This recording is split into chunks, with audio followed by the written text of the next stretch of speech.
Alors, je vais faire dans cette vidéo, je vais m'intéresser à l'étude de l'opérateur divergence. Donc, la première vidéo a été consacrée à l'étude de l'opérateur gradient. Donc, celle-là, c'est pour l'opérateur divergence. Alors, je commence par ce qui est mathématique.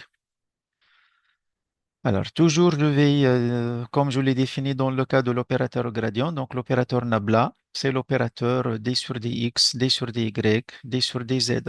Et je vais définir ici, je vais parler d'un champ vectoriel A.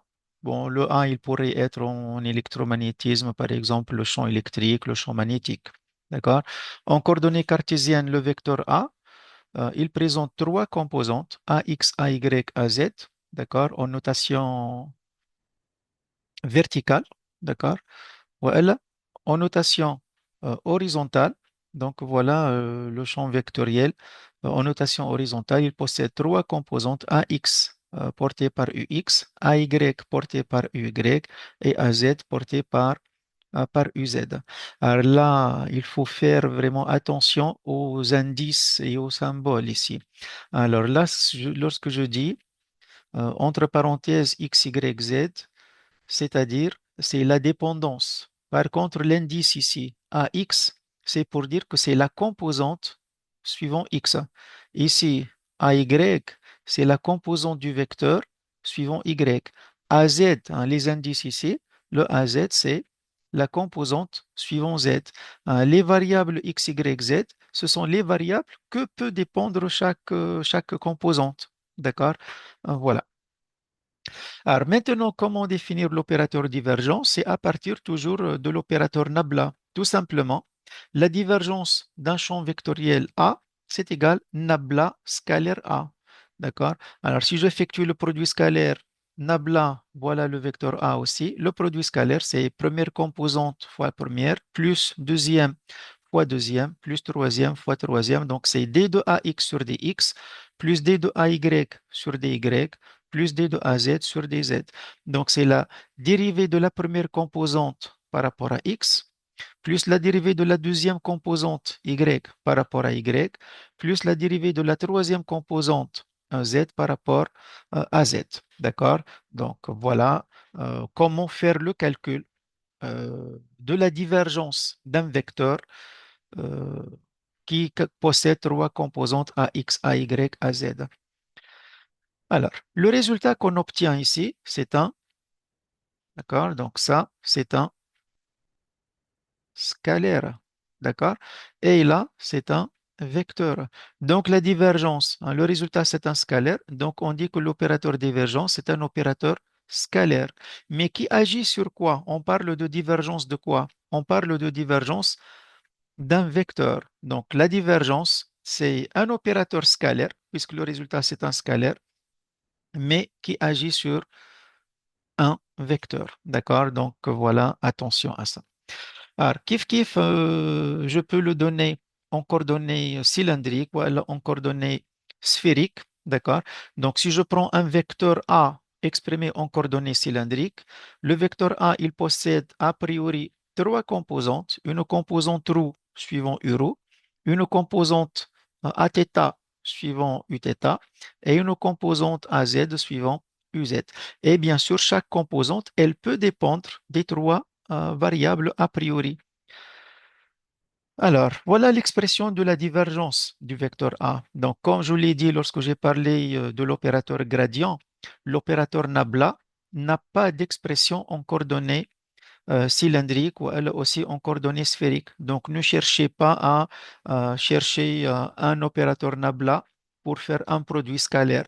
Donc, généralement, dans les examens, dans les concours, si on a besoin de l'opérateur divergence, en coordonnées cylindriques, voilà, en coordonnées sphériques. Donc, ce résultat doit être fourni comme étant un résultat, puisqu'on ne peut pas il n'y a pas d'expression pour nabla, donc on ne peut pas le retrouver comme on l'a fait dans le cas des coordonnées cartésiennes. Donc, la divergence de A, c'est quoi? Donc, ça fait intervenir une dérivée de la première composante, la fois ρ par rapport à ρ, plus la dérivée de la composante Aθ par rapport à θ, plus la dérivée de AZ, la composante suivante Z par rapport à Z, avec des coefficients ici, hein, voilà. Donc, ce n'est pas C'est pas à apprendre, mais c'est un résultat qu'on donne. Kiff kiff dans le cas du système de coordonnées sphériques. Donc, si je prends un vecteur, l'indice ici toujours AR, Aθ, A phi, l'indice, c'est pour parler de la composante. Donc, c'est la composante AR suivant R, Aθ suivant θ et la composante A phi suivant phi. Et chaque composante, a priori, elle peut dépendre des trois variables. Et voilà l'expression de l'opérateur divergence du vecteur A. C'est 1 sur R carré, la dérivée partielle par rapport à R de R carré fois AR, la première composante, plus 1 sur R sinus θ, la dérivée par rapport à θ de sinus θ à θ, plus 1 sur R sinus θ, la dérivée par rapport à phi de la troisième composante à phi. D'accord? Alors, pour voir ça de plus près, je vais donner deux exemples de calcul. Un exemple dans le domaine de l'électrostatique. Alors là, c'est le cas du champ électrique créé par une sphère chargée en volume. Donc, si je prends une sphère de centre O ou de rayon R, et cette sphère, elle est chargée en volume avec la densité volumique de charge ρ supposée constante.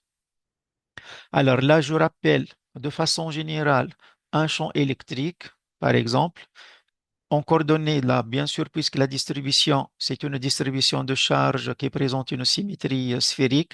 Donc, le système de coordonnées adéquat pour faire les calculs, c'est le système de coordonnées sphériques. Donc, de façon générale, un champ électrique, il possède trois composantes. Une composante ER suivant UR, une composante Eθ suivant Uθ et une composante Eφ suivant Uφ. Et voilà, je rappelle ici l'expression de l'opérateur de la divergence d'un vecteur quelconque, d'accord, qui possède trois composantes et qui dépend des différentes variables. Alors, tout calcul fait, voilà l'expression du champ électrique, d'accord? Donc, en utilisant par exemple le théorème de Gauss, une sphère à l'intérieur de Gauss, une sphère de Gauss à l'extérieur. Donc, voilà, en tout point à l'intérieur, le champ, c'est ρ fois R sur 3 epsilon 0 porté par UR. Et le champ à l'extérieur, c'est ρ fois grand R au cube sur 3 epsilon 0 petit r au carré porté aussi par UR. Alors, qu'est-ce qu'on remarque ici? Là, mon but, c'est de calculer la divergence de ce vecteur. D'accord? Alors, comment calculer la divergence de ce vecteur? Alors, il est à remarquer tout d'abord, le champ, il possède une composante suivant quoi dans les deux cas? Suivant UR. Donc, il possède la composante ER suivant UR. Et ça dépend de quoi spatialement? Ça dépend de la variable R ici et R là. Donc mon champ, c'est un champ qui possède une seule composante, donc ER ici pour dire que c'est la composante suivant UR. Et ça dépend de quoi? Ça dépend de la variable R. Alors je veux calculer la divergence de ce vecteur. Voilà la divergence de façon générale. Alors, qu'est-ce qui reste, qu'est-ce qui s'annule de ce terme-là? On a dit que le champ, il possède une composante suivant UR, c'est-à-dire le champ, il ne possède pas de composante suivant Eθ, suivant Uθ. Donc, le Eθ égale à combien? Égale à 0. Donc, celui-là égale à 0. La composante, c'est pas la dérivée en elle-même, mais c'est la composante. Tout court, la composante, c'est égal à 0. Et puisque c'est porté par UR aussi, donc la composante EφI, c'est égal à 0.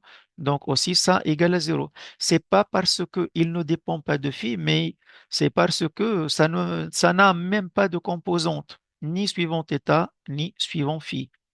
Donc qu'est-ce que ça va rester pour la divergence? Donc ça ne va rester que ce terme-là. Donc la divergence de ce vecteur, c'est 1 sur R carré. Le d rond ici, je peux le remplacer par un d droit, puisque ça ne dépend que d'une seule variable. C'est la dérivée par rapport à R de R au carré E de R. D'accord? Voilà donc là, puisque j'ai deux expressions du champ électrique à l'intérieur et à l'extérieur, donc on peut calculer la divergence du champ à l'extérieur et la divergence du champ à l'intérieur. Voilà le résultat.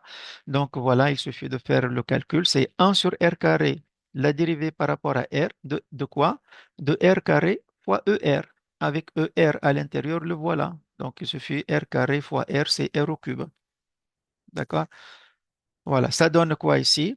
c'est la dérivée de r au cube. R au cube, sa dérivée, c'est quoi? C'est 3 r au carré. Donc, je simplifie par 3 et je simplifie par le r au carré. Donc, ça reste ρ sur epsilon 0.